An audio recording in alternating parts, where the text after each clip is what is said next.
Shalom, selamat malam. Jemaat yang dikasih Tuhan, kita akan memulai ibadah pendalaman Alkitab ya, pada malam hari ini.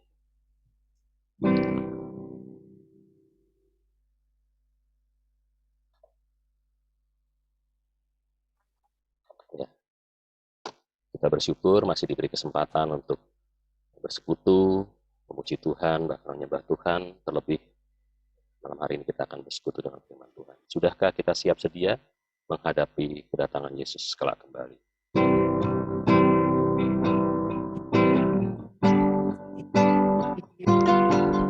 Sudahkah kita siap sedia menghadapi datangnya Yesus kelak kembali untuk mengangkat kita semua yang sungguh-sungguh berharap padanya? Sudahkah kita siap sedia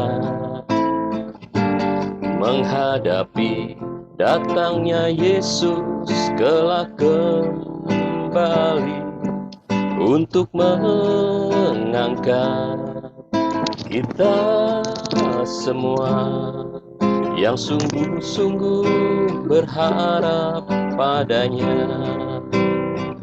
Mari kita sembah Yesus, Dia Raja, di hadapan tahta kemuliaan yang kudus. Selama waktu ini masih ada, kita bernafas di dalam dunia. Mari kita sembah Yesus, Dia Raja, di hadapan tahta kemuliaan yang kudus. Selama waktu ini masih ada, sembahlah Yesus selama-lamanya.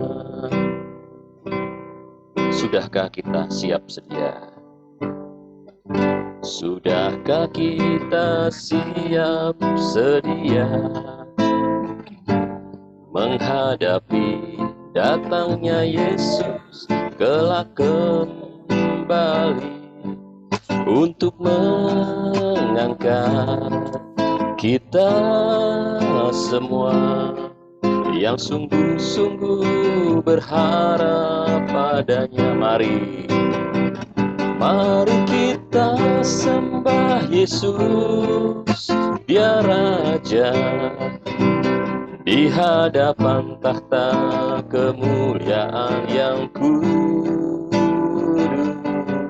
Selama waktu ini masih ada, kita bernafas di dalam dunia. Mari kita sembah Yesus, Dia Raja, di hadapan tahta kemuliaan yang kudus. Selama waktu ini masih ada, sembahlah Yesus selama-lamanya. Selama waktu ini masih ada, sembahlah Yesus selama-lamanya.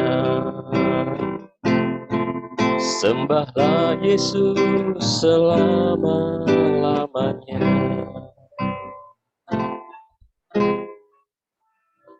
Doa pembukaan sekaligus firman Tuhan saya serahkan kepada Bapak. Mari saudara, sebelum kita masuk mendengarkan firman Tuhan, kita mau bersama-sama berdoa lebih dahulu. Bapa yang baik, Bapa yang penuh dengan kasih dan anugerah, Bapa yang bertahta di dalam kerajaan surga, di dalam nama Tuhan kami Yesus Kristus. yang menjadi juru selamat penebus dosa kami, bahkan mempelai surga kami yang kami nanti-nantikan kedatangannya. Kami bersyukur Tuhan kalau pada malam hari ini Tuhan telah memberikan kesempatan kembali kepada kami untuk kami boleh belajar firman-Mu di dalam ibadah PA malam hari ini. Kiranya Engkau Tuhan berhadirat di tengah-tengah kami. Engkau sebagai imam besar yang akan melayani kami semua. Engkau sebagai mahal guru untuk kami boleh belajar dari Dikau Tuhan. Pengertian-pengertian tentang kerajaan surga, bahkan pengertian-pengertian tentang akhir zaman yang semakin hari semakin dekat kedatangan-Mu Tuhan. Terima kasih Tuhan, ialah di saat kami menantikan kedatangan-Mu, kami tetap didapati tetap setia, sebagaimana yang dikatakan dalam Ibrani 10 ayat 25, janganlah kamu meninggalkan persekutuan bersama-sama, melainkan saling menasihati menjelang hari kedatangan yang sudah semakin dekat ini. Terima kasih kalau Tuhan masih memberi kesempatan kepada kami mau mempergunakan kesempatan ini dengan baik. Kuduskan ruangan ini, ruangan hati kami, pikiran kami, khususnya Tuhan, supaya jangan kami terganggu dengan pemikiran-pemikiran apa yang ada di luar sana, Tuhan, tetapi kami boleh berkonsentrasi untuk mendengarkan firman-Mu, Tuhan. Dalam nama Tuhan Yesus Kristus, kami sambut firman Tuhan. Haleluya. Amin. Puji nama Tuhan. Shalom Elohim. Puji Tuhan. Halo. Ya, selamat malam saudara dikasih Tuhan. Selamat berada kembali pada kesempatan kita ikut bersama-sama mendalami firman Tuhan. Nah, malam hari ini saya mau ajak saudara untuk mempelajari kitab Wahyu kembali, dan kita akan sampai kepada pasal 17 sekaligus pasal 18. Sebab dua pasal ini ya berbicara tentang Babel ya. Yang pertama yaitu pasal 17 bicara penghakiman atas Babel, yang kedua jatuhnya Babel. Saudaraku, setelah Babel diadili, setelah Babel jatuh, maka dalam pasal 19 kita akan masuk untuk mendengarkan tentang pesta kawin anak domba ya. Puji Tuhan, tanpa terasa kitab Wahyu ini yang kita pelajari baik pada hari Minggu maupun hari Jumat sudah sampai kepada bagian-bagian mendekati akhir ya. Semoga kita diizinkan Tuhan untuk melihat apa yang dikatakan oleh Rasul Yohanes dalam menulis tentang penglihatan di Pulau Patmos. Puji Tuhan. Nah, saudaraku, ada baiknya kita mau simak bersama ya pasal ini, pasal 17. Ini ya, ayat pertama sampai dengan ayat 18. Ya, saudaraku ya, kita akan melihat siapakah perempuan Babel di sini ya. Coba kita baca dulu ayat 1 sampai dengan ayat yang kelima ya. Ayat 1 sampai dengan ayat yang kelima.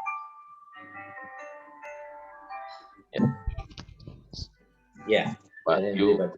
Wahyu pasal 17 ayat 1 sampai dengan yang kelima. Ya.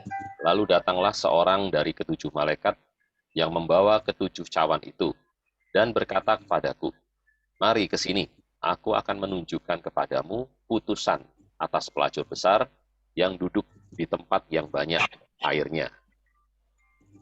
Ayat 2, dengan dia raja-raja di bumi telah berbuat cabul, dan penghuni-penghuni bumi telah mabuk oleh anggur percabulannya.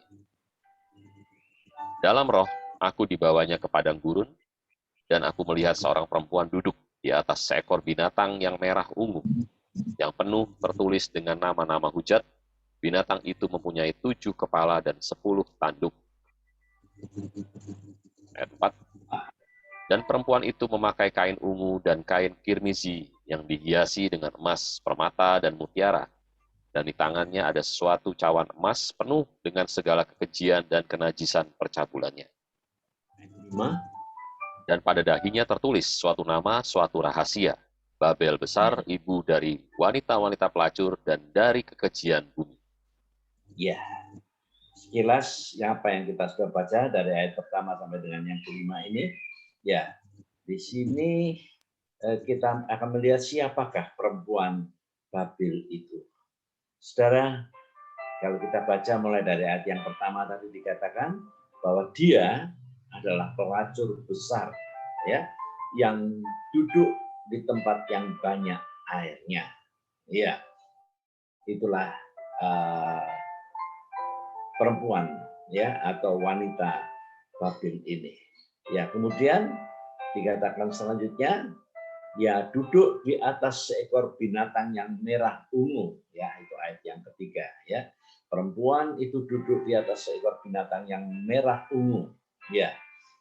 Lalu kemudian ayat selanjutnya dikatakan yang ketiga, dia memakai kain ungu, ya, memakai kain ungu dan kirmisi itu merah, ya, yang mengenakan perhiasan emas, permata, dan mutiara, ya, dan di tangannya ada cawat emas yang berisi kekejian dan kenajisan percabulannya, ya, itu ayat yang keempat. Kemudian yang keempat yaitu ayat yang kelima, di situ dikatakan yang memakai nama rahasia, ya, tapi nama rahasia ini sempat, ya, dilihat dan dibaca oleh Yohanes, kemudian ditulis nama rahasia itu adalah Babil besar, ibu dari wanita-wanita pelacur dan dari kekejian bumi. Ya, ini sekilas apa yang kita baca, ya, dari ayat pertama sampai dengan ayat yang kelima itu. Mari kita akan periksa, ya, secara saksama. Ayat yang pertama, ya, di situ dikatakan dia duduk di tempat yang banyak airnya, ya, duduk di tempat yang banyak airnya, ya. Apakah artinya ini? Perempuan ini duduk itu artinya menduduki, ya, atau menguasai, ya. Dan apa yang dikuasai? Kalau di situ dikatakan dia duduk di atas tempat yang banyak airnya. Apa air itu yang diduduki itu, ya? Apa air yang diduduki itu? Air ini menunjuk bangsa-bangsa di bumi, rakyat yang banyak, kaum dan bahasa, ya. Di situ dikatakan dalam pasal 17, coba tolong dibaca, ya. Ayat yang kelima, pasal 17, ayat yang kelima. Ya, 15, maaf. Ayat yang ke-15. Wahyu pasal 15, ayat yang ke-5. Pasal 17, ayat yang ke-15. Wahyu pasal 17, ayatnya yang ke-15. Ya. Lalu datanglah seorang dari ketujuh malaikat yang membawa ketujuh cawan itu dan berkata kepadaku, mari ke sini. Aku akan menunjukkan kepadamu putusan atas pelacur besar yang duduk di tempat yang banyak air. Itu pasal 17 ayat yang ke-15, ya. Oh, maaf. Ayat yang ke-15, pasal 17 ayat 15. Ya. Lalu ia berkata kepadaku. Lalu ia berkata kepadaku, semua air yang telah kau lihat, di mana wanita pelacur itu duduk, adalah bangsa-bangsa dan rakyat banyak, dan kaum dan bahasa. Dan kaum dan bahasa, ya. Jadi yang dimaksud dengan air yang diduduki perempuan Babil ini, ya, itu adalah bangsa-bangsa dan rakyat banyak dan kaum dan bahasa. Berarti wanita Babil ini menguasai, ya, menguasai seantero, ya, yang ada di bumi ini. Sebab di sini dikatakan, ya, dia duduk di yang diduduki itu adalah bangsa, air itu adalah bangsa-bangsa dan rakyat banyak dan kaum dan bahasa. Luar biasa, saudara. Berarti perempuan Babil ini yang tidak lain juga disebutkan di situ adalah pelacur besar, ini sudah menguasai rakyat yang begitu banyak. Bangsa dan bahasa itu dikuasai. Ini luar biasa. Saudaraku, mari kita akan mohon pertolongan Tuhan, ya, supaya Tuhan akan membukakan rahasia firman Allah ini selanjutnya. apa yang Tuhan akan tunjukkan kepada kita tentang kiprahnya dari wanita Babel ini. Mari kita akan periksa selanjutnya. Saudaraku, kalau dikatakan dia duduk, itu berarti dia menguasai di atas air. Air itu adalah bangsa-bangsa dan rakyat dan kaum dan bahasa. Maka itu berarti pengaruh kenajisan, sebab wanita ini adalah bicara soal kenajisan, itu sudah mengglobal.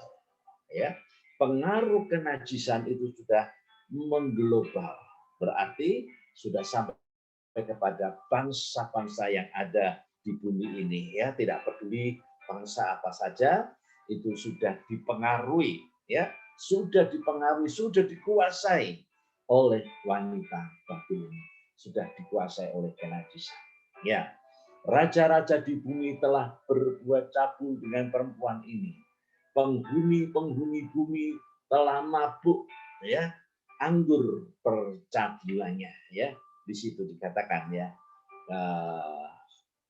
tadi, ya, ayat dalam ayat yang ke-15 tadi, ya, semua air yang telah kau lihat di mana wanita pelacur itu duduk atas bangsa-bangsa dan rakyat banyak dan kaum dan bahasa, ya. Jadi raja-raja di bumi telah berbuat cabul dengan perempuan ini. Penghuni-penghuni bumi telah mabuk oleh anggur percabulannya. Di situ ada istilah anggur percabulan. Ya, ini mungkin ada pada ayat-ayat yang pertama tadi, ya. Nah, dengan dia, ayat yang kedua, ya, pasal 17, ayat yang kedua, dengan dia raja-raja di bumi telah berbuat cabul dan penghuni-penghuni bumi telah mabuk oleh anggur percabulannya. Jadi penghuni-penghuni bumi ini, bahkan termasuk raja-raja, pimpinan-pimpinan negara, ya, nah, itu sudah dikuasai oleh roh kenajisan itu. Luar biasa ini roh kenajisan yang bekerja merusak moral, ya, merusak pikiran seluruh bangsa-bangsa di bumi ini dipengaruhinya. Ya, di situ dikatakan ada istilah mabuk, ya, mabuk anggur percabulannya. Ya, sebab ada ayat yang ditulis oleh Rasul Paulus dalam Efesus 5 ayat 18, itu juga bicara tentang peringatan supaya jangan kita mabuk oleh anggur, ya. Efesus 5 ayat 18, coba dibaca, ya. Efesus 5 ayat 18, ya. Efesus 5 ayat 18, dan janganlah kamu mabuk oleh anggur, Jangan kamu karena mabuk oleh anggur, ya. anggur menimbulkan hawa nafsu, tetapi Ya, hendaklah kamu penuh dengan roh. ya. Anggur menimbulkan hawa nafsu, tapi hendaklah kamu penuh dengan roh. Saudaraku, mabuk adalah salah satu buah dari kedagingan. Jadi orang yang masih suka bermabuk-mabuk itu adalah orang yang masih hidup di dalam kedagingan, ya. Dan di situ dikatakan bukan cuma mabuk saja, saudara, tapi juga di situ dikatakan ada percabulan, di situ juga ada kecemaran, dan di situ juga ada hawa nafsu, ya. Coba dibaca Galatia 5 ayat 19 sampai dengan 21. Galatia 5 ayat 19 sampai dengan 21. Ini bicara mengenai buah-buahnya daging, ya. Galatia 5. Di samping ada 9 buahnya roh, di situ juga ada buahnya daging. Ya, ayat 19 dibaca. Perbuatan daging telah nyata, yaitu percabulan, Nah, kecemaran, hawa nafsu, ya, penyembahan ya, berhala, sihir, ya, perseteruan, perselisihan, iri hati, amarah, ya. kepentingan diri sendiri, percederaan, roh pemecah, kedengkian, Dosa. kemabukan, pesta Nah, pora, maksudnya, dan sebagainya. ya. Terhadap semuanya itu kuperingatkan kamu, seperti yang telah kubuat dahulu, bahwa barang siapa melakukan hal-hal yang demikian, ia tidak akan mendapat bagian dalam kerajaan Allah. Ya. Saya bicara soal mabuk, ya, mabuk oleh anggur. Ini hampir, ya, orang yang masih mempunyai hidup yang lama. Hidup yang lama dulu itu masih suka itu, ya, bermabuk-mabukan. Apalagi kalau pikiran orang itu lagi kalut, ya. Katanya untuk menghilangkan kekalutan itu minum, ya, minum minuman keras, ya. bahkan sampai mabuk. Ya, di situ kita akan melihat orang yang mabuk itu tingkah polanya itu tidak terkontrol. Jadi perbuatannya itu sudah kelewat batas, ya. Bahkan kadang-kala dia bisa bisa apa itu bisa mengatakan apa-apa yang buruk ya tentang kehidupannya itu pada waktu dia mabuk, sebab dia tidak sadar, ya. Nah, demikianlah juga apa yang terjadi kalau seorang itu hidup di dalam perbuatan daging. Di situ dikatakan ada banyak ya, ada banyak perbuatan daging itu. Dan di situ juga dalam ayat 21 tadi belum selesai dibaca, coba diselesaikan ya. Terhadap semuanya itu ya dikatakan Terhadap semuanya itu kuperingatkan kamu seperti yang telah kubuat dahulu, bahwa barang siapa ya, melakukan hal-hal yang demikian, ia tidak akan mendapat bagian dalam kerajaan Allah. tidak akan mendapat bagian dalam kerajaan Allah. Jadi jangan disangka, Sob ya, kalau soal minuman keras, ya memang ya untungnya pemerintah kita juga melarang ya, bahkan membatasi ya. Kalau kita melihat di Indonesia ini kita bersyukur ya, negara kita ini negara yang religius ya, juga banyak ya, baik itu dari kalangan dari kaum muslim juga ya, tidak mengizinkan orang itu terus sampai pada mabuk-mabukan ya. Nah, tapi di sini juga disinggung bukan cuma mabuk tapi juga pesta pora dan sebagainya. Ya kalau dikatakan dan sebagainya berarti macam-macam, masih banyak lagi buah-buahnya daging ini. Nah itu, kalau kita tadi membaca bahwa raja-raja di bumi itu telah mabuk oleh anggur percabulannya. Ini bukan berarti cuma hanya sekedar orang yang mabuk anggur. Memang awalnya itu orang mabuk, lalu kemudian dia tidak sadarkan diri. Bahkan kadang-kadang, bukan cuma kadang-kadang, Alkitab juga mencatat, ya, bagaimana dengan Nuh. Nuh juga pernah ya mabuk anggur. Pada waktu panen anggur dia minum terlalu banyak, tidak terkontrol, dia mabuk ya. Bahkan juga Lut, ya Lut itu diminum oleh anaknya sampai dia mabuk sehingga dia tidak sadar bahwa dia sedang melakukan hubungan seks ya bersama dengan anaknya. Dia tidak sadar itu, ya. Begitulah ya keadaannya kalau orang itu lagi mabuk. Jadi kesannya itu tidak baik. Itu sebabnya kalau mungkin masih ada di antara saudara ya yang masih suka minum-minuman keras ya, berhentilah. Saudaraku, memang ini tidak menutup kemungkinan banyak juga yang masih anak-anak Tuhan tuh masih yang suka menyimpan tuh anggur-anggur ya untuk apa diminum sendiri memang ya untuk-untungan kalau itu cuma sekedar untuk menghangatkan tubuh. Memang Rasul Paulus sendiri juga berkata ya kepada Timotius, minumlah sedikit anggur sebab pencernaanmu kurang baik. Jadi maksudnya itu supaya Timotius ini menggunakan sedikit anggur. Ingat Sob ya, kita juga minum anggur ya, yaitu pada perjamuan suci, tapi ini bukan anggur asli ya, yang sudah diolah sehingga tidak memabukkan, hanya untuk mengenang darahnya Kristus, korbannya Kristus ya. Jadi kita minum bukan berarti kita juga ikut-ikutan minum anggur ya sampai mabuk, bukan untuk itu. Nah, kita lihat di sini bagaimana kiprahnya dari wanita Babel ini ya. Itu sebabnya ada nasihat dari firman Allah yang mengatakan hiduplah oleh roh, maka kamu tidak akan menuruti keinginan daging. Coba dibaca ya. Galatia 5 ayat 16. Ya, ayat sebelumnya ini ya. Galatia 5 ayat 16. Galatia 5 ayat 16, maksudku ialah hiduplah oleh roh, maka kamu tidak akan menuruti keinginan daging. Iya, maka kamu tidak akan menuruti keinginan daging. Jadi kita lihat Sob ya, kita hanya bisa menyetop keinginan daging, apalagi itu merupakan kebiasaan-kebiasaan dulu ya, yang masih melekat ya. Satu waktu saya pernah ya diajak oleh teman ya, dia hamba Tuhan, ya dia memang ada di daerah benua lain ya, di Australia. Satu waktu saya diajak makan, ya makan bersama. Ketika saya diajak makan bersama, dia pesan, saya kaget pada waktu itu. Dia tanya kepada pelayannya, apakah di sini juga menyediakan bir? Wah, saya kaget, orang ini dia sudah jadi hamba Tuhan, tapi kok dia masih minum minuman keras, ya. Terus kemudian disediakan oleh pelayannya itu. Kemudian dia tawarkan kepada saya bilang saya nggak minum minuman anggur, ya, minuman keras ini, ya. Terus dia bilang, oh kalau kita di sana biasa kita minum, ya. Yang malah celakanya lagi ada, ya, di salah satu pulau di Indonesia ini, ya tepatnya yang ada di Papua sana, ya.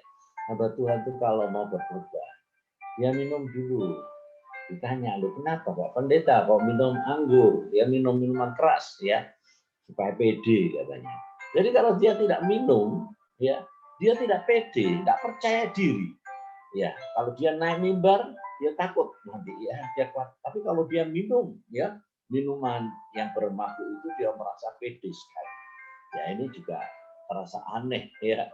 Kok itu kok dihubung-hubungkan dengan pelayanan. Ya, padahal seharusnya kita sudah tidak harus lagi, ya, terikat dengan hidup-hidup yang lama itu. Nah, kita lihat di sini, ya. Firman Tuhan katakan, hiduplah oleh Roh, maka kamu tidak akan menuruti keinginan daging. Nah, jadi kita melihat tadi bagaimana pengaruhnya minuman keras itu. Sampai di dalam kitab Wahyu dikatakan bahwa perempuan Babel itu memabukkan, ya, penghuni-penghuni bumi, raja-raja di bumi, ya. Sebab dia sudah terlanjur menduduki air itu, menguasai. Nah, ini luar biasa. Kemudian yang kedua, yang duduk di atas seekor binatang yang merah ungu, ya, ayat yang ketiga tadi. Pasal 17 ayat yang ketiga itu dikatakan begitu, ya. Perempuan ini duduk di atas seekor binatang yang merah ungu, ya. Jadi kalau kita melihat perpaduan dua warna ini, ya, merah dan ungu ini menyolok sekali, ya. Ini adalah suatu warna yang disukai, ya. Dan ini yang menjadi warna, ya, katakan ini menjadi warna yang paten, ya, dalam pakaian yang dipakai oleh perempuan Babel ini. Yang merah ungu. Kemudian binatang itu mempunyai 7 kepala dan 10 tanduk. Jadi perempuan itu duduk di atas binatang. Binatang itu punya 7 kepala dan 10 tanduk. Mari kita bandingkan ini dengan Wahyu 13 ayat yang pertama. Binatang tunggangan perempuan ini ternyata adalah antikris, ya. Wahyu 13 ayat yang pertama. 10 tanduk dan 7 kepala, ya, persis, ya. Wahyu 13 ayat 1, lalu aku melihat seekor binatang keluar dari dalam laut, bertanduk 10 dan berkepala 7. Ya. Di atas tanduk-tanduknya terdapat 10 mahkota dan pada kepalanya tertulis nama-nama hujat. Ya. Jadi kita lihat, Sofia, bahwa ini adalah antikris, ya, binatang yang keluar dari air. Dan ternyata, ya, dalam Wahyu 17 tadi ternyata antara perempuan Babel dengan antikris ini ada kerjasama, ya. Dia menunggangi atau duduk di atas binatang yang merah ungu yang mempunyai 7 kepala dan 10 tanduk, itu tidak lain adalah antikris. Nah, kita lihat, ya, Tuhan itu mulai, ya, membukakan kepada kita bagaimana kerjaannya iblis di hari-hari akhir ini, ya. Dia banyak menyajikan, ya, tontonan-tontonan yang najis, ya, tontonan-tontonan yang menimbulkan keinginan hawa nafsu, ya. Itulah perempuan Babel ini, ya. Nah, di sini dikatakan posisi perempuan ini ada di atas, ya, menunggangi, ya, itu berarti dia duduk di atas, ya, duduk di atas binatang yang tidak lain adalah antikris. Firman Allah mengatakan bahwa suami itu kepala dari istri, ya, suami itu kepala dari istri. Jadi ini adalah gambaran dari nikah yang terbalik, ya. perempuan Babel itu duduk di atas binatang, ya. Itu yang tidak ada adalah antikris. Jadi perempuan ini ingin ya menguasai laki-laki. Ya, kita pernah mendengar ya istilah emansipasi. Bagaimana keinginan menyamakan diri dengan kaum pria, ya. Secara di zaman emansipasi ini memang tidak menutup kemungkinan, ya, di mana wanita-wanita ya, wanita-wanita yang ya dia ingin sama dengan suaminya dan soal pekerjaan juga ya, hasilnya bahkan ada yang lebih besar hasilnya daripada suaminya. Nah, kalau sudah begitu dia merasa bahwa dia lebih berkuasa dari suaminya ya di rumah itu. Dia yang menguasainya. Saudara, itu firman Tuhan, ya kita beruntung ya kita ada firman Tuhan. Firman Tuhan mengajar kepada kita supaya kita tahu kedudukan kita masing-masing. Baik sebagai seorang suami yang adalah kepala, ya kata firman Tuhan. Nah, ini ada gambar ini ya. Ini gambar ini diambil dari internet ya. Itu yang ditunggangi wanita itu adalah antikris ya, yang disebutkan tadi mempunyai 7 kepala dan 10 tanduk. Ya memang ini tidak apa kita bisa lihat coba ya. Kalau kita lihat seluruhnya ya. Nah, itu bisa dihitung ya 1 2 3 4 5 6 7 8 9 10 ya, memang 10 tanduk ya. 7 kepala 1 2 3 4 5 6 7 ya, persis. Jadi ini gambar persis dengan yang ditulis dalam Alkitab ya. Dan perempuan itu ya, itu dia memakai pakaian ungu ya, ungunya itu mungkin kurang ya, ini kehitam-hitaman ya, dengan kirmisi ya, merah yang menyolok ya. Memang sekarang ini kalau kita melihat ya cara berpakaiannya, ini khususnya orang-orang dunia kalau berpakaian itu ingin yang menyolok ya, menarik perhatian. Dan kita harus berhati-hati. Dia pegang apa itu? Cawan yang memabukkan ya. Nanti raja-raja di bumi ini akan dibuat mabuk oleh anggur percabulannya.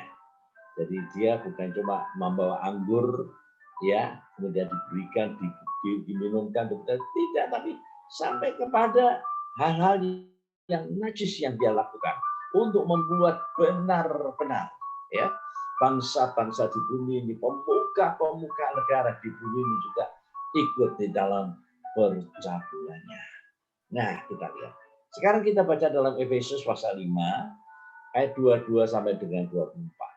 Ya.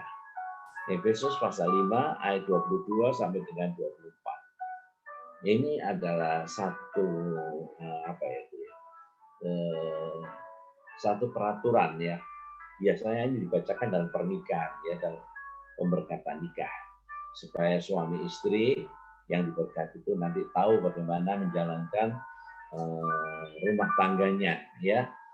Bagaimana rumah tangga itu bisa menjadi rumah tangga yang sesuai dengan firman Tuhan ya, yaitu kedudukannya mereka itu ditunjukkan oleh Tuhan. Ya, ayat 22. Ayat 22, hai istri, tunduklah kepada suamimu seperti kepada Tuhan. Nah, itu ya, suami istri dipesankan tunduk kepada suamimu seperti kepada Tuhan. Ya. Kemudian 23. Karena suami adalah kepala istri sama seperti Kristus adalah kepala jemaat. Dialah yang menyelamatkan tubuh. Suami itu kepala istri. Tadi kita lihat perempuan Babel tadi, wanita Babel tadi itu duduk di atas ya, di atas binatang yang tidak lain itu adalah antikris tadi. Jadi ini satu posisi yang terbalik ya, terbalik. Dimana kalau ada nikah ya sampai terbalik, pasti nikah itu tidak akan bahagia. Kalau di dalam rumah tangga itu yang mengepalai rumah tangga itu adalah si istri. Kalau istri itu sebenarnya sudah tahu firman, dia tidak mungkin akan menguasai suaminya. Kalau dia melakukan firman, dia tetap tunduk. Begitupun juga suami, ya, dia juga akan mengasihi istrinya. Jadi kalau di sini ya, Rasul Paulus itu walaupun dia tidak menikah, tapi dia diberi hikmat oleh Roh Kudus untuk dia menulis ini ya, bagaimana dengan keadaan rumah tangganya orang Kristen maksudnya ya, supaya sesuai dengan firman Tuhan ya. Dialah yang menyelamatkan tubuh, itu Kristus yang menyelamatkan tubuhnya. Suami juga bertanggung jawab untuk melindungi istrinya ya, menjaganya ya. Masih banyak lagi tugas-tugas yang harus dia kerjakan sebagai suami ya. Kalau seorang istri, dia bisa merasa aman, bisa merasa senang, tentram kalau dia didampingi suaminya ya. Kalau ada istri yang nggak suka didampingi suaminya, ya itu tidak sehat sudah ya. Istri yang sehat rohaninya, dia pasti lebih suka kalau suaminya di rumah dampingi ya, bisa bertukar pikiran, bisa memecahkan masalah kalau di luar ada masalah dengan anak-anaknya ya. Nah itu sudah diatur semua oleh firman Tuhan ya. Kemudian selanjutnya ayat 24, Karena itu, sebagaimana jemaat tunduk kepada Kristus, demikian jugalah istri kepada suami dalam segala sesuatu. Iya, seperti jemaat tunduk kepada Kristus, demikian jugalah istri kepada suami dalam segala sesuatu. Ya, jadi tunduknya seorang istri kepada suaminya itu adalah sebagaimana jemaat itu tunduk kepada Kristus yang adalah kepala. Ya, puji Tuhan. Jadi kita akan selalu diingatkan oleh firman Tuhan, sesukses apapun seorang istri dalam karirnya, ya, dia wanita karir, mungkin di kantor dia punya jabatan, bisa jadi ya sebagai direktur, ya, bisa jadi dia diberikan kekuasaan dalam kantor itu, sehingga di rumah dia juga seperti raja, seperti bos, suka perintah. Suaminya diperintah, ya, disuruh ini, disuruh itu, aduh kasihan sekali, ya. Kalau sudah demikian, maka pernikahannya itu pincang. Ibaratnya kepala ditaruh di bawah, kaki ditaruh di atas. Bisa jalan? Bisa. Ya, bisa. Ya. Kalau orang itu bisa akrobat, dia bisa jalan. Tapi sampai kapan dia bisa jalan? Sampai berapa lama dia bisa berjalan? Tidak mungkin dia bisa berjalan seperti itu terus-menerus.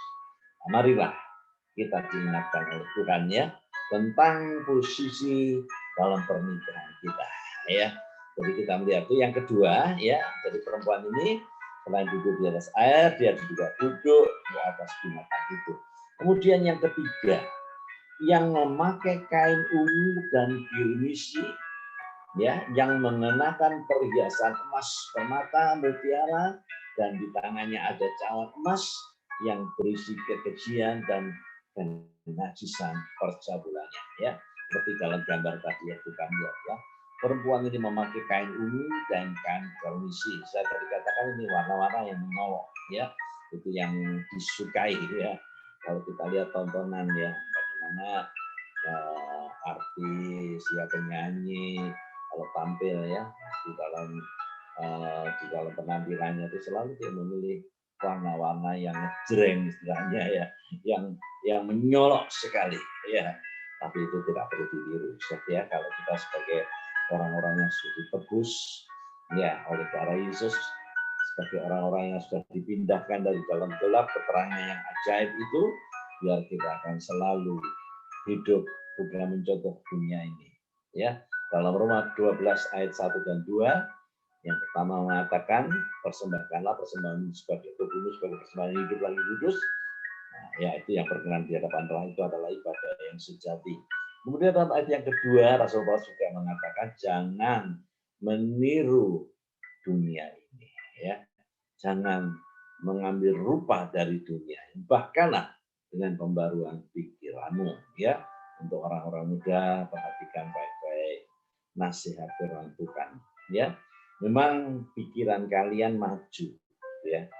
Kita memang tidak pungkiri ya, orang-orang tua itu ya dapat dikatakan kalau diadu kepintarannya, apalagi dalam soal ya, dalam soal teknologi, dalam soal komputer ya, dalam soal ya internet dan sebagainya, kita sudah ketinggalan.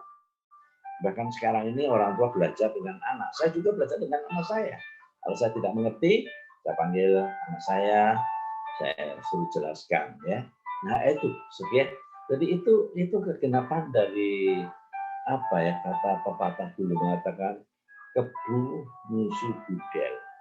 Jadi gudel itu anaknya kebu. Jadi ini orang tua belajar kepada anak. Ini sudah waktunya sekarang ini ya. Orang tua belajar dengan anak. Iya. Nah kita melihat walaupun demikian, ini sudah dikatakan lebih pandai dari ayahmu, dari ibumu, tapi bukan berarti ya itu ya merasa karena sudah pandai itu lalu kemudian tidak mau diatur, tidak mau dididik lagi oleh orang tua. Itu salah ya, salah. Nah, perempuan itu memakai kain ungu, ini yang ketiga. Dan kain kirmisi, ya, ini warna-warna yang menyolok ya. Ini adalah warna yang sama dipakai oleh binatang tunggangannya. Jadi binatang tunggangannya dengan perempuan Babil itu, ya, itu serasi warnanya. Coba ayat yang ketiga, tolong dibaca lagi ya. Wahyu 17 ayat yang ketiga. Ya, Wahyu 17 ayat yang ketiga. Ya. Dalam roh aku dibawanya ke padang gurun, dan aku melihat seorang perempuan duduk di atas seekor binatang yang merah ungu, yang penuh tertulis dengan nama-nama hujat. Binatang itu mempunyai 7 kepala dan 10 tanduk. Iya, di situ dikatakan perempuan itu duduk di atas seekor binatang yang merah ungu, ya. Perhatikan, merah ungu yang penuh bertulis dengan nama-nama hujat. Suatu ini warna ini sama, ya sama dengan warna pakaian yang dipakai oleh perempuan Babil ini. Saudara tahu, Ustaz ya, ini seperti kalau dilihat sebentar lalu ya, ini seperti kompak, ya, ya kompak. Ini kalau ini bicara di dalam pernikahan ya, itu ada keserasian ya kalau boleh dibilang ya, warna yang sama yang dipakai suami istri ya.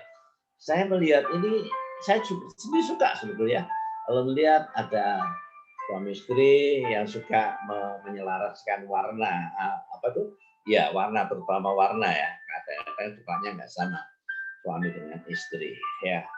Tapi kadang-kadang saya juga melihat bahwa mereka itu hanya tampil di luar. Tapi bagaimana sesungguhnya hati mereka? Apakah hati mereka berdua ini adalah hati yang sama, serasi, ya, seperti warna pakaian yang mereka pakai itu? Saudaraku, kalau tidak, ya yang namanya sehati sepikir itu enggak pernah terwujud, ya. Ya, kalau kita melihat bagaimana Allah itu waktu ketika menyerahkan Hawa ya, sebelum dia menyerahkan Hawa itu Allah berkata, aku akan memberikan seorang penolong yang sepadan denganmu, ya. Tuhan berkata kepada Adam, sepadan. Jadi ini berarti ya, ini boleh dikatakan sehati sepikir, biar kita juga boleh mengerti ya. Tapi apa yang kita baca, yang sedang kita bahas ini, warna dari binatang itu dengan perempuan Babil ini sama, ya, tapi sama dalam arti kata bukan untuk perkara-perkara yang kudus, ya. Sebab kita tahu binatang itu sudah jelas itu antikristus. Wanita itu adalah perempuan, ya, Sunda besar. Jadi kita melihat ini bukan sesuatu yang baik, ya, bukan sesuatu yang normal, ya, tapi yang tidak baik. Lalu binatang ini warnanya merah ungu. Pakaian perempuan lacur ini juga memakai warna ungu dan kirmisi ya, juga berarti merah ungu ya. Suatu yang disesuaikan. Ya, katakanlah ini sehati. Tapi kesehatian ini tidak bisa bertahan lama. Ya. Nah, mari kita perhatikan saja. Kalau kita membuat diri kita ini kompak ya, suami istri, biarlah kesehatian itu kita pertahankan. Bukan seperti yang terjadi dengan binatang ini dan perempuan wanita Babil ini.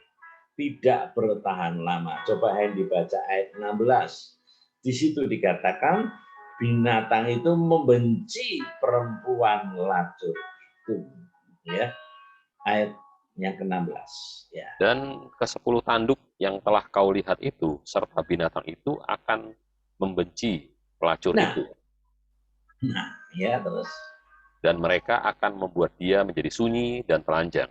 Dan Ya, mereka akan memakan dagingnya dan membakarnya dengan api. ya. Yang pertama mereka kompak ya.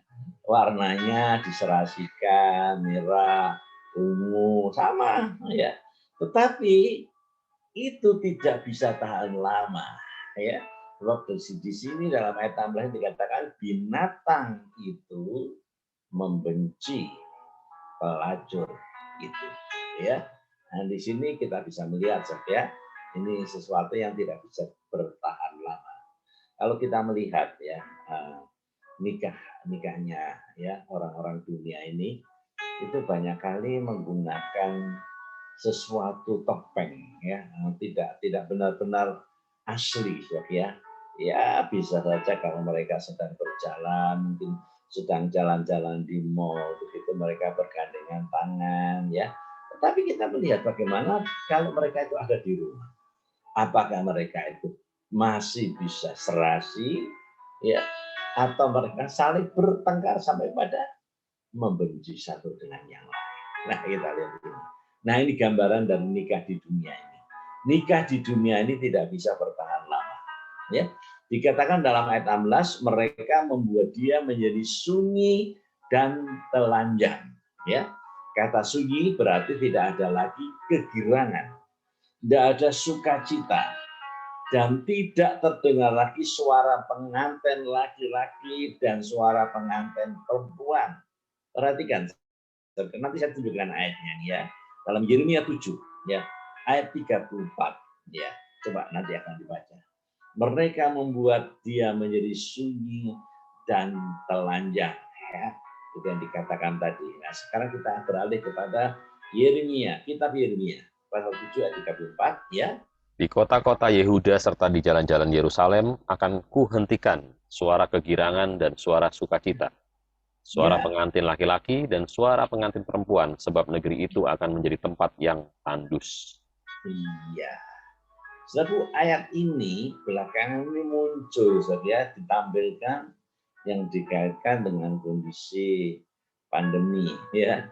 Memang dalam musim pandemi ini tidak ada nyanyian gembira ya, tidak ada tawa, tidak ada sukacita. Bahkan di situ dikatakan suara sukacita pengantin laki-laki dan pengantin perempuan itu tidak ada. Nah, sepertinya ini juga terjadi ya dalam pesta-pesta ini, apalagi masa PPKM ini malah lebih ketat lagi ya, tidak boleh ada berhimpun ya. Kalau dulu masih diizinkan, kalau tidak salah pada waktu PSBB itu masih ada 30 orang dibatasi ya kalau mengadakan pesta, tapi sekarang malah lebih ketat lagi ya, berkerumun juga tidak boleh ya. Satu saat ya bahkan tadi pagi ya saya membelikan orang-orang rumah ini untuk makan pagi ya, beli soto. Biasanya di soto itu ada beberapa meja yang dipasang. Tapi di situ saya lihat tuh cuma satu ya. Ya. Terus orangnya bilang ya memang peraturan kita nggak berani melanggar ya. Bahkan juga di dekat rumah saya ini ada satu toko ya yang berjual macam-macam ya, ada kue ya, ada nasi ya, ada macam-macam makanan ya. Memang ramai suatu tiap pagi itu ramai, dan terjadilah kerumunan ya. 2 hari yang lalu saya mengantar istri saya tutup ya, biasanya sudah buka pagi jam 6 ya, bahkan jam 6 kurang sudah buka. Terus tadi saya mendengar berita dibatasi, jadi boleh dibuka jam 10 sampai jam 12 atau nggak salah ya. Jadi ya juga kasihan ya, biasanya dari pagi sampai sore ya istirahat siang, tapi ini ya tidak boleh ya. Memang ini suasananya waktu-waktu ini memang waktu-waktu yang sangat memprihatinkan ya. Selain kita juga banyak mendengar banyak di antara saudara-saudara kita yang terpapar ya oleh karena infeksi ya virus COVID ini ya, COVID ini banyak juga yang ya masih dalam masa isolasi ya. Bahkan tadi saya juga mendengar berita bahwa mantu dari Ibu Adam ya, Saudara Wilmar ini mengalami waktu-waktu yang krisis ya sampai di ventilasi ya, di pernapasannya itu ya, dan sudah sejauh itu juga masih tidak mendapatkan tempat di rumah sakit. Hari-hari ini memang cukup memprihatinkan ya, harus kena COVID ya, harus isolasi dan tidak bisa diisolasi di rumah sakit ya, di rumah. Ya, ada banyak yang masih punya uang bisa isolasi di hotel ya, untuk beberapa hari ya, paling tidak 2 minggu ya, itu biayanya berapa sudah. Kita melihat ini benar-benar masa yang suka ya, bahkan juga dari cucu keponakan saya, dari anak dari Saudara Yusak ya, itu juga terpapar ya. Dan kita juga mendoakan supaya nanti kita pada untuk mereka yang hari-hari ini mengalami terpapar ya. Bapak Sutekno juga bersama istri ya. Saya masih belum tahu lagi. Tadi saya juga dengar ya, tapi tidak jelas. Sebetulnya banyak anak-anak remaja yang juga terpapar. Saya kaget. Tapi kenapa mereka kok tidak memberitahu gembalanya? Ya paling tidak itu memberitahu kepada penatua ya, untuk didoakan. Memang dalam hari-hari ini tidak bisa berkunjung ya, tapi paling tidak saudara didoakan ya. Mari kalau saudara ada sakit, jangan sungkan-sungkan, jangan saudara terus punya pikiran, wah nanti ganggu pikirannya Bapak Gembala. Tidak, saudara, tidak. Saya bersama dengan para penatua akan selalu mendoakan untuk saudara. Jangan saudara merasa ya aduh sungkan ya, ada diam aja lah, nggak perlu dikasih tahu. Ada yang seperti itu saudara, sehingga mereka sakit sudah di rumah sakit dalam beberapa hari, kita nggak tahu, itu salah ya. Jadi kita harus kasih tahu kepada pengurus gereja ya, supaya kita bisa mendoakan paling tidak. Memang untuk mengunjungi hari-hari ini ya sulit sekali ya, keluarga saja tidak bisa. Saya masih ingat ya, tahun lalu ya 2020 ketika istri saya ada di rumah sakit, itu pun tidak boleh dikunjungi. Tidak ada satu jemaat yang mengunjungi rumah sakit, itu tidak ada. Ya, tidak ada. Saya sendiri kalau saya mau masuk di di tempat di kamar istri saya harus rapid test ya, harus saya boleh masuk ya, apalagi menjaga di sana ya, harus swab ya, harus rapid test. Waduh, ketat sekali. Memang ini hari-hari adalah hari-hari yang memprihatinkan. Di antaranya juga ada saudara kita yang sampai meninggal ya, dipanggil Tuhan, tidak ada upacara. Aduh, hati saya sedih sekali ya. Kenapa ini terjadi Tuhan ya? Tapi bagaimanapun juga kita harus ikuti protokol kesehatan ya. Waktu saudara almarhumnya Bapak Edi Sumario meninggal, padahal ya almarhum juga termasuk pengurus gereja. Tapi kok tidak ada ya tanda kenangan, maksudnya tidak ada upacara dan sebagainya. Saya sedih sekali. Tapi saya juga melihat rekan-rekan saya pendeta, ya. Pendeta dipanggil Tuhan, jemaatnya tidak ada yang hadir. Bukan tidak mau hadir, tetapi dilarang ya. Kalaupun toh ya Bapak saya itu, mereka itu hadir itu dalam jarak yang cukup jauh. Ya, ini benar-benar hari-hari yang menyedihkan. Mari saudaraku, justru di hari-hari seperti ini kita harus lebih banyak mendengarkan firman Tuhan. Supaya apa? Supaya iman kita tidak goyah. Ini terjadi kegoncangan. Ya, yang digoncang adalah imannya anak-anak Tuhan. Apakah iman saudara, iman saya tetap kuat? Ya, saudara, kalau saudara tidak mengalami, memang kita bisa ngomong ya, menasihati orang lain, wah, kamu harus kuat, kamu harus begini. Tapi diri mengalami, aduh Tuhan nggak tahan saya. Nah itu ya. Tadi kita harus siap untuk kita menghadapi hari-hari yang gelap ini. Ya, Puji Tuhan, mari kita kembali kepada pemberitaan firman Tuhan. Ya, saudaraku, di situ dikatakan dalam ayat 16 tadi, mereka membuat dia menjadi sunyi dan telanjang. Ya, Yeremia 7 ayat 34 sudah dibaca ya. Sekarang pasal 16 ayat 9. Pasal 16 ayat 9. Yeremia juga. Ya. Sebab beginilah firman Tuhan semesta alam, Allah Israel, sesungguhnya di tempat ini, di depan matamu dan pada zamanmu, akan kuhentikan suara kegirangan dan Akan suara sukacita, suara sukacita, pengantin laki-laki dan suara pengantin perempuan. Suara pengantin perempuan. Nah, ini yang dimaksud dengan sunyi sepi. Ya, mereka membuat dia menjadi sunyi sepi dan telanjang. Ya, tidak ada lagi perayaan, tidak ada lagi suara pengantin laki-laki, pengantin perempuan, tidak ada lagi kegembiraan sukacita. Inilah hari-hari itu, saudara. Hari-hari itu yang dikatakan oleh firman Allah jauh-jauh hari. Yeremia menulis ini ya, dia hidup dalam perjanjian lama, ya. Sedangkan dalam perjanjian baru itu selangnya itu ada ratusan tahun, ya. Apalagi ditambah dengan sekarang berarti ribuan tahun, ya, 2000 tahun lebih, ya. Tapi dia sudah bernubuat tentang keadaan hari-hari akhir ini. Ayat yang ke pasal 25, pasal 25 ini, ayat 10, ya, ayat 10.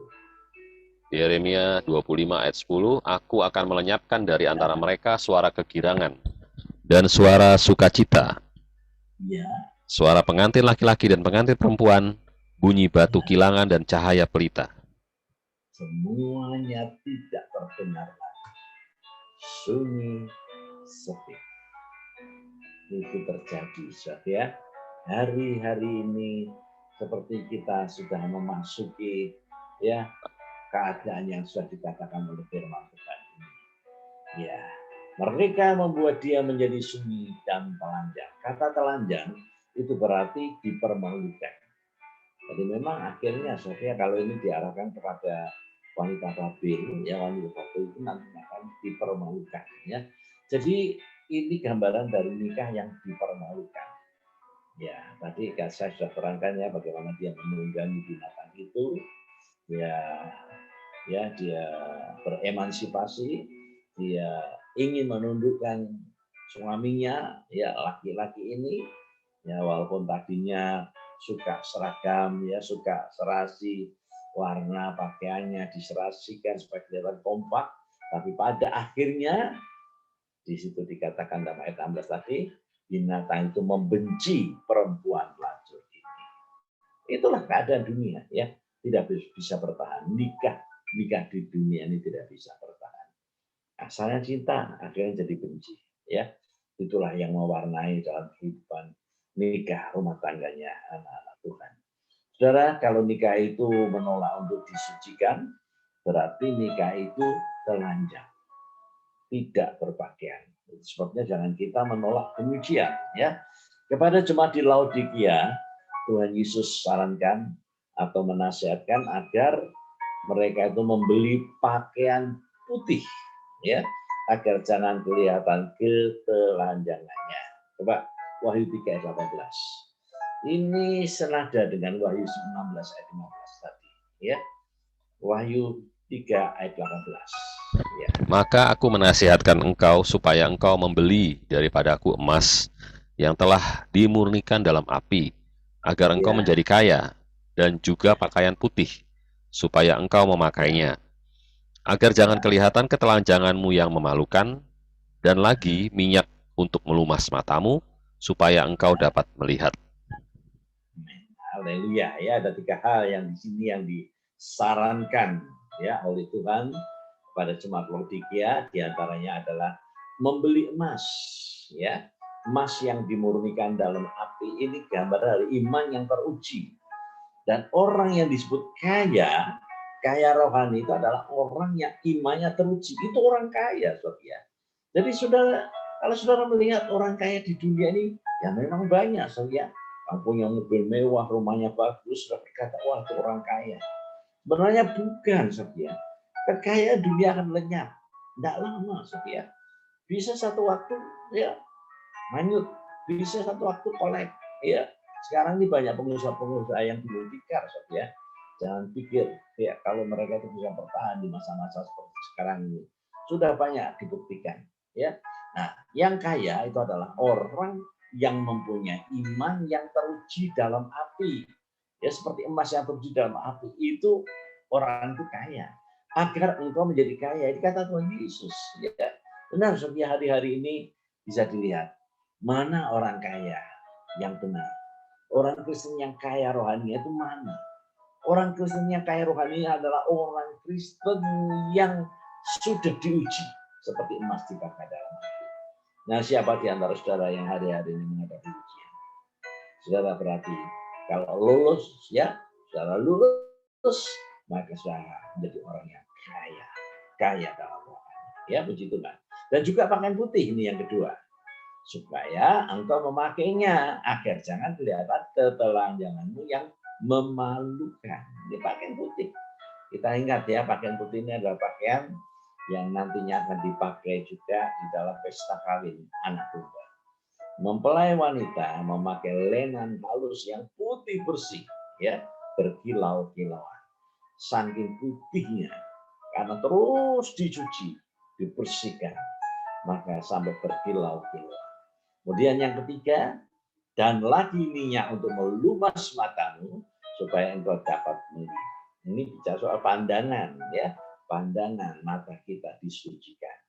Memang saya tidak menutup kemungkinan mata ini adalah jendela, segala sesuatu bisa masuk lewat mata.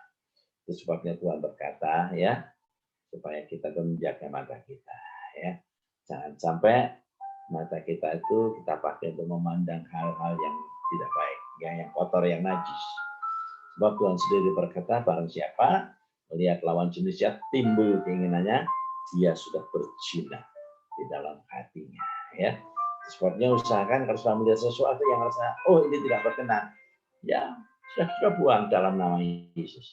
Ya, sebab itu nanti akan mengundang. Kalau saudara buka celah, ya dia masuk, saudara sudah tertangkap. Ya, berapa banyak dan seringkali kita mengalami pengalaman-pengalaman seperti itu. Kita harus menjaga mata kita. Ya, puji Tuhan. Ya, jadi ayat ini Wahyu 3 ayat 18 ini senada dengan Wahyu 16 ayat 15. Coba dibaca. Wahyu 16 ayat 15. Pasal 16 ayat 15. Lihatlah, aku datang seperti pencuri. Ya. Berbahagialah dia yang berjaga-jaga dan yang memperhatikan pakaiannya, supaya ia jangan berjalan dengan telanjang dan jangan kelihatan kemaluan. Jangan kelihatan kemaluan. Ya, jadi pakaian ini harus kita jaga. Orang-orang yang menantikan kedatangan Tuhan itu selalu menjaga pakaiannya agar tidak berjalan dengan telanjang. Sunyi dan telanjang itu suatu keadaan yang dialami oleh perempuan Babel. Ya, perempuan Babel itu nanti akan dikatakan dalam ayat 16 tadi, pasal 17, mereka membuat dia menjadi sunyi dan telanjang. Jadi ini yang dialami oleh perempuan Babel, ya. Bagaimana suasana hati saudara pada saat mendengarkan firman Allah? Bagaimana suasana hati saudara?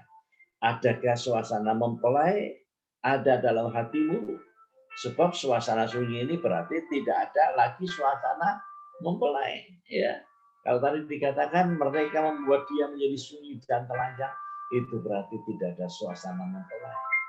Tadi dalam kitab Yeremia juga dikatakan tidak ada suara mempelai laki-laki, suara mempelai perempuan tidak ada, menjadi sunyi, ya, sunyi senyap, ya, tidak ada sukacita. Mari saudara, jangan kita biarkan hati kita tidak ada suasana. Suasana mempelai itu harus tetap ada. Hubungan kita dengan Kristus yang menjadi kekasih jiwa kita itu harus benar-benar terus terpupuk, bertambah menjelang kedatangannya yang sudah semakin dekat itu. Biar kasih kita semakin membara, ya, semakin membara.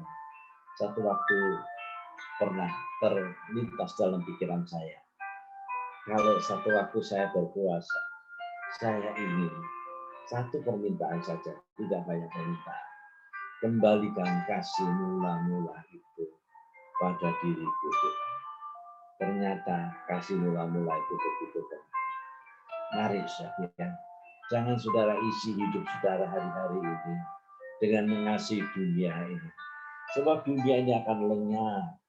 Ya, dalam 1 Yohanes pasal 2 ayat 15 sampai dengan 17, nanti saudara baca di rumah. Jangan kamu mengasihi dunia dan isi dunia ini. Sebab barang siapa mengasihi dunia ini, kasih Bapa tidak ada pada orang itu. Dunia sedang lenyap, tapi firman Allah kekal selama-lamanya. Kita mau belajar mencintai Dia saja. Semakin hari, semakin kita mencintai Dia. Haleluya. Ya, puji nama Tuhan. Ya, saudaraku, pakaian putih itu juga suasana mempelai. Sebab mempelai perempuan, anak domba itu berpakaian lenan halus yang berkilau-kilauan, ya, putih bersih. Ya, Wahyu 19 ayat 8, dibaca. Wahyu 19 ayat 8. Ya. Wahyu pasal 19 ayat 8, dan kepadanya dikaruniakan supaya memakai kain lenan halus yang berkilau-kilauan dan yang putih bersih. Lenan halus itu adalah perbuatan-perbuatan yang benar dari orang-orang kudus. Perbuatan-perbuatan yang benar dari orang-orang kudus. Itu artinya pakaian putih itu, ya, putih bersih berkilau-kilauan. Jadi itu yang harus kita pertahankan. Perbuatan-perbuatan yang benar dari orang-orang kudus. Kita ini adalah orang-orang kudus, ya, orang-orang kudusnya Tuhan. Kita akan selalu hidup di dalam kekudusan, dalam pembenaran. Nah, firman Allah lah yang akan membenarkan kita, ya, puji Tuhan. Kita sampai pada bagian yang terakhir, ya, yaitu yang keempat. Ini saya hanya menerangkan garis besar dari Wahyu 17, ya. Nanti minggu depan dalam ibadah saya, kalau Tuhan izinkan, kita akan masuk dalam bagian yang kedua, yaitu pasal 18, ya. Setelah Babel itu dihakimi, maka kemudian Babel itu dihancurkan, ya. Yang keempat, nama rahasia. Ini kita juga harus tahu, ya. Apa yang disebut rahasia itu adalah umum tidak mengetahui, yaitu yang dinamakan rahasia. Nama ini tertulis di dahinya. Ada suatu nama, tapi orang lain tidak bisa mengartikan, ya. Tapi ini dibukakan oleh Tuhan. Nama yang tertulis di dahinya. Dahi, ya, itu adalah tempat di mana otak kita ini berada, ya, di kepala ini. Kalau nama itu tersimpan di otak, itu sebab disebut rahasia. Saudara tidak bisa melihat pikiran saya juga tidak bisa melihat pikiran saudara. Ya, sebab di dalam tidak bisa. Suami tidak bisa melihat pikiran istrinya kok. Istri juga tidak bisa melihat pikiran suaminya, ya, di dalam. Nah, itu sebabnya kalau itu disebutkan rahasia, tertulis di dahi, ya, tersimpan rahasia, sebab itu ada di otak kita. Itu sebabnya dalam Efesus 4 ayat 23 dikatakan, hendaklah roh dan pikiranmu dibaharui di dalam kamu. Ya, Efesus 4 ayat 23. Ya, Efesus 4 ayat 23. Haleluya. Ya, silakan.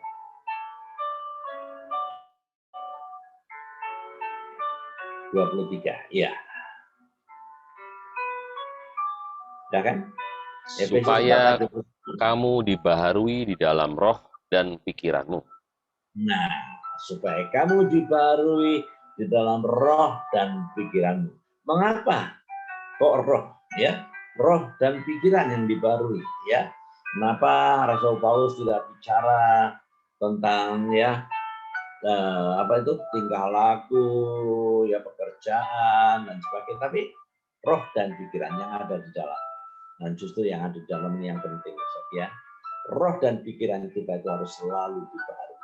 Nah, pada kesempatan malam hari ini kita berdoa kepada Tuhan supaya roh dan pikiran kita selalu dibaharui, ya. Belajar berpikir yang positif. Kalau dulu suka berpikir yang negatif, suka berprasangka buruk pada sesama, hilangkan. Ayat yang terakhir, Filipi 4 ayat 8 dan 9. Ya.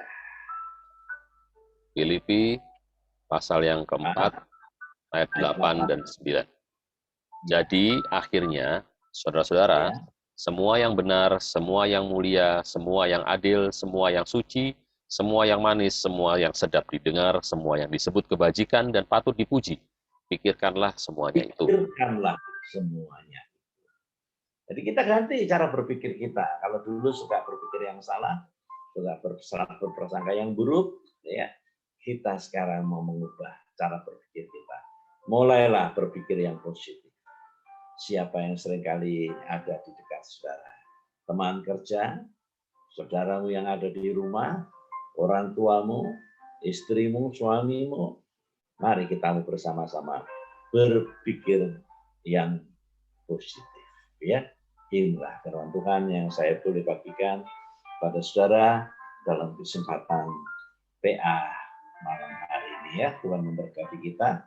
Nah, mari kita akan bersama-sama menyanyikan sebuah pujian ya.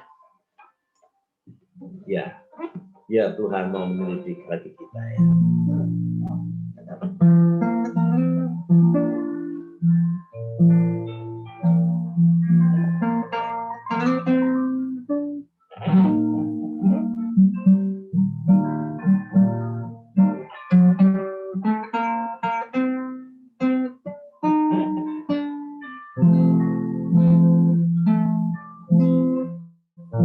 Selidik aku, haleluya. Selidik aku. Kita siapkan perjamuan suci. Lihat tadi, apakah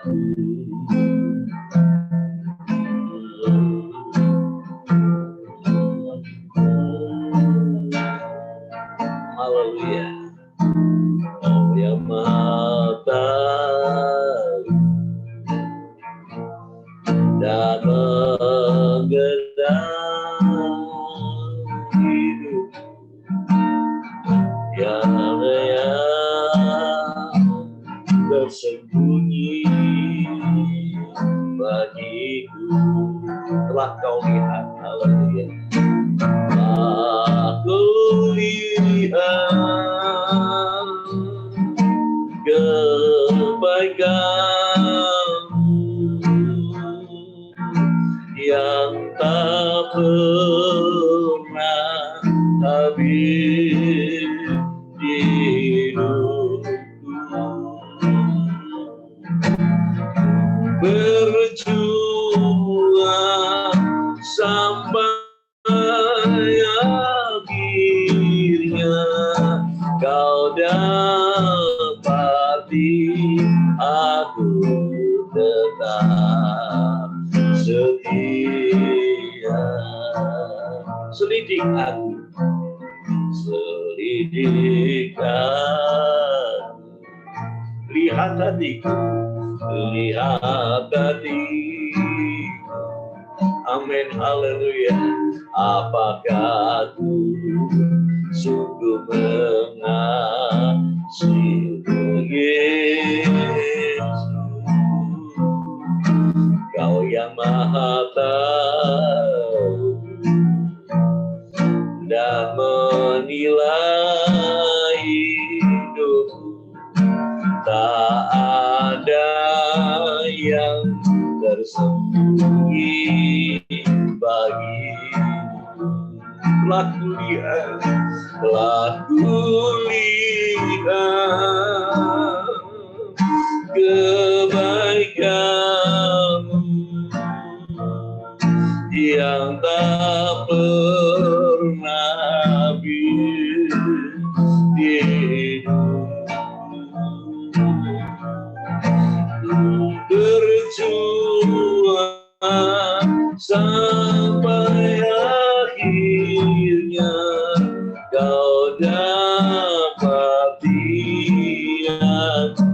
tetap setia.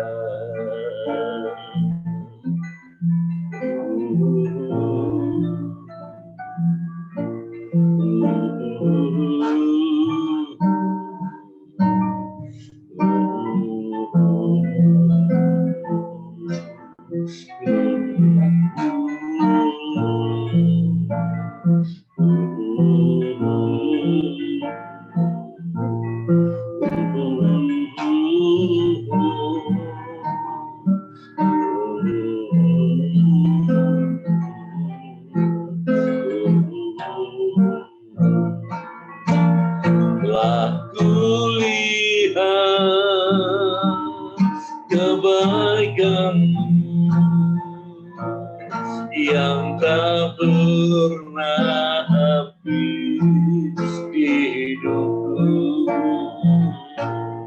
Ku berjuang sampai akhirnya kau dapati aku tetap setia. Saya minta nanti Saudara David akan berdoa.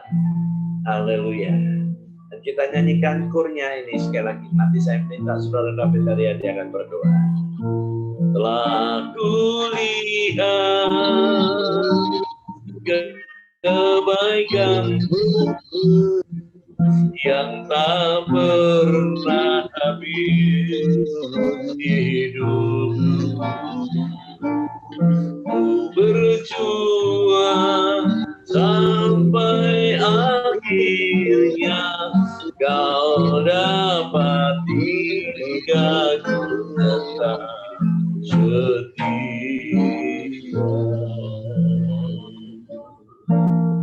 Haleluya. Terima kasih. Hidup kami ini Tuhan, hidup dalam perjuangan. Khususnya hari-hari yang terakhir ini Tuhan. Jikalau kami melihat Tuhan keadaan dunia ini, di mana di sana sini terdengar kabar yang menakutkan manusia. Tetapi Tuhan, Engkau saat ini menguji setiap iman pribadi kami masing-masing, khususnya anak-anak-Mu Tuhan. Apakah iman kami benar-benar teruji? Kehidupan kami tidak terdapat telanjang. Apakah kami masih Tuhan memiliki minyak pelumas dalam mata kami ini? Itulah yang Tuhan Engkau kehendaki dalam setiap kehidupan kami ini, khususnya hari-hari yang semakin Tuhan semakin menjelang kedatangan. Biar kehidupan kami tetap Tuhan, khususnya dalam ibadah pelayanan kami tetap memakai pakaian kekudusan, layanan halus pakaian Tuhan kemuliaan yang Tuhan berikan bagi sidang jemaat-Mu, khususnya mempelai-Mu hari-hari ini Tuhan.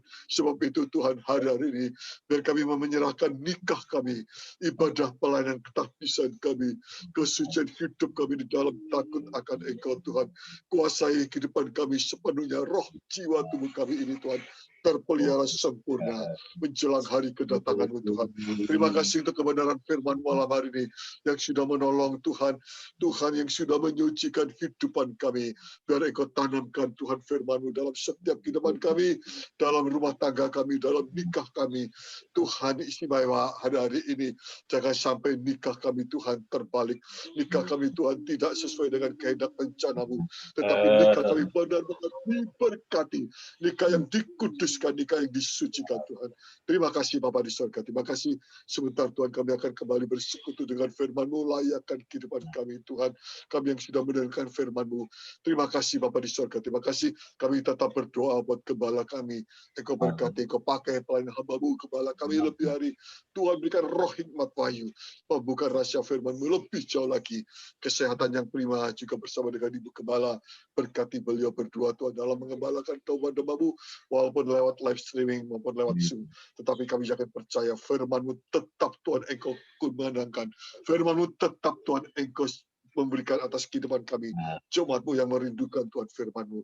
Terima kasih Bapa di surga. Terima kasih. Terpujilah nama-Mu Tuhan. Terima kasih Bapa. Tuhan memberkati roti dan anggur yang tersedia. Tuhan, kami yakin dan percaya setelah didoakan dan berkat Tuhan diturunkan, maka yang kami hadapi sekarang ini adalah tubuh dan darah sendiri. Kami percaya hari-hari ini tidak ada lain yang kami butuhkan selain darah-Mu Tuhan, yang menyucikan kami, tubuh-Mu yang mengikat persekutuan kami satu dengan yang lain.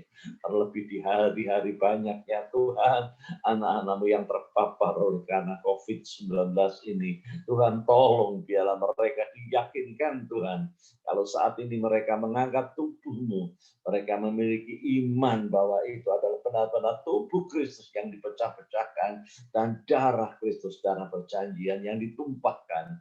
Itu yang akan membuat kami kuat dan bertahan di hari-hari yang malam ini. Terima kasih Tuhan. Kami sambut perjamuan suci dalam nama Tuhan Yesus Kristus. Amin. Nah, mari saudara, kita akan bersama-sama melaksanakan perjamuan kudus. Kita siapkan. Haleluya. Kita pegang tubuh Tuhan di tangan kanan kita dan kita angkat lebih tinggi dari kepala kita ya. Kita mendengarkan firman Tuhan yang saya bacakan dalam Injil Matius 26 ayat 26 sampai dengan 28 yang berbunyi demikian. Dan ketika mereka sedang makan, Yesus mengambil roti, mengucap berkat, memecah-mecahkannya, lalu memberikannya kepada murid-muridnya dan berkata, ambillah, makanlah, inilah tubuhku. Amin. Kita percaya. Yang kita pegang saat ini adalah benar-benar tubuh Kristus. Kita makan dengan iman dalam nama Tuhan Yesus Kristus. Amin.